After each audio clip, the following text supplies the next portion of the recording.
Welcome back to Wildcat Breakdown, the summer edition. I'm David Kelly, joined as always by my man Glenn Howell, U of A football class of 1985. And Glenn, the Pac-12 says only conference games. What do you think about that?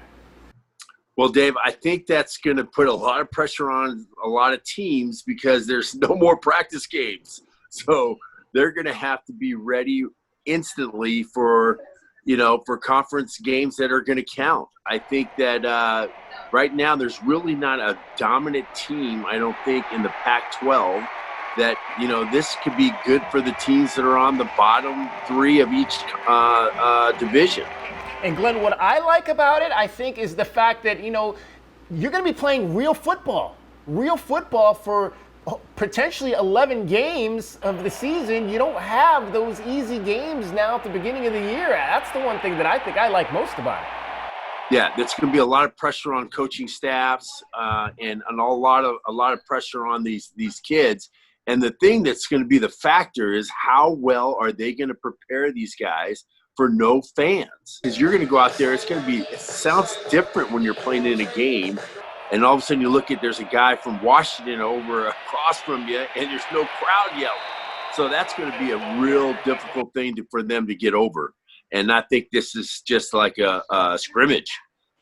Yeah, but I think it ultimately, though, don't you think that the competition itself, once you may not, obviously there's not going to be fans there or maybe limited fans, but once the whistle blows, how many times have we heard that guys they tune out everything that's around them and it's just about competing against that guy across from you? Once the whistle blows, though, and then play starts, don't you think guys will just be zeroed in on what they got to do to win a game?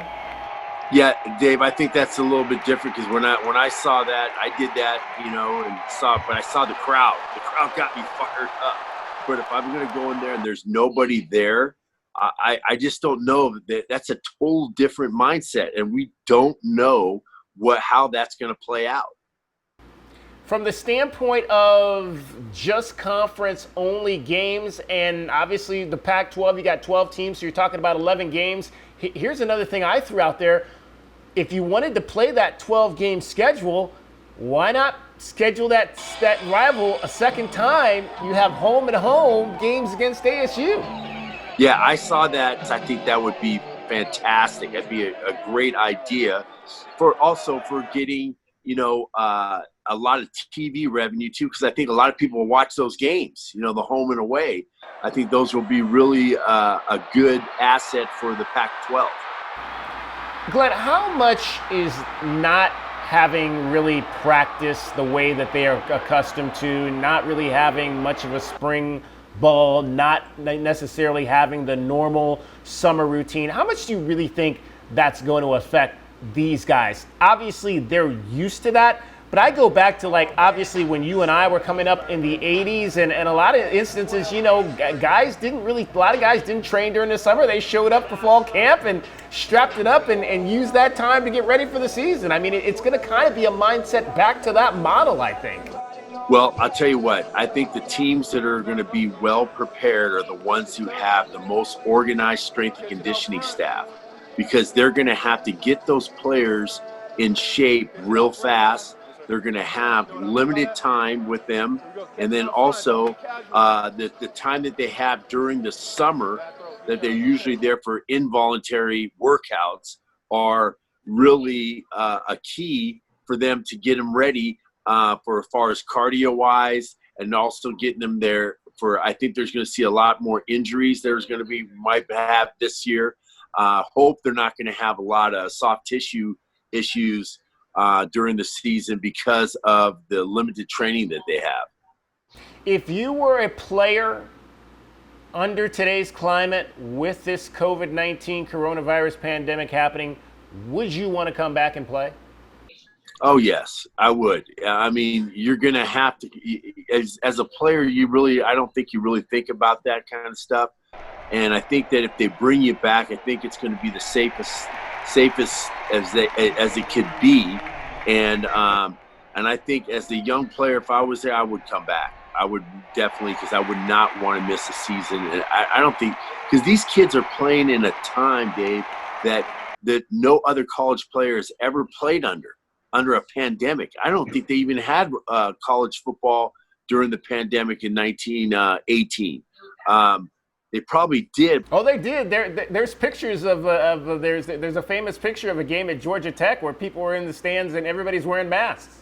Yeah, and I mean that's what it's going to be. But I mean that's the only other time that it's ever happened in the modern era. There's never been that way. So this is going to be a weird 2020 season. It's just going to be just really weird. I'm just really flabbergasted at what we're going to see the next 4 or 5 months. Well, I'm going to flip the script on you then, Glenn. As a fan, would you want to go sit in a stadium, whether it's half capacity or full capacity? Would you want to go sit in that environment for 3-4 hours?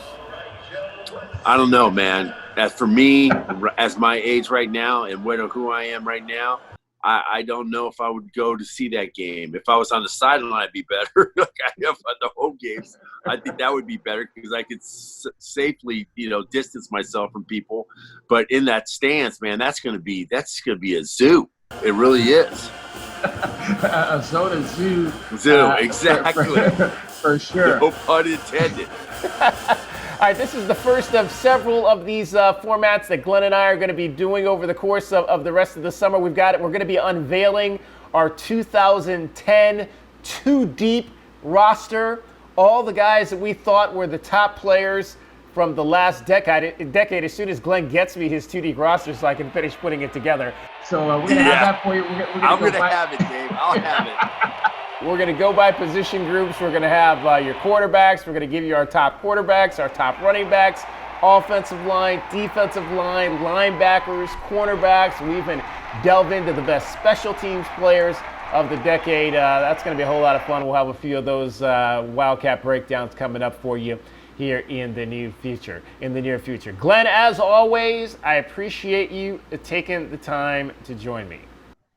I just can't wait till we get back to some football, man. This is an unprecedented time that we have right now, and we just got to get through this, and everybody's got to really bear down.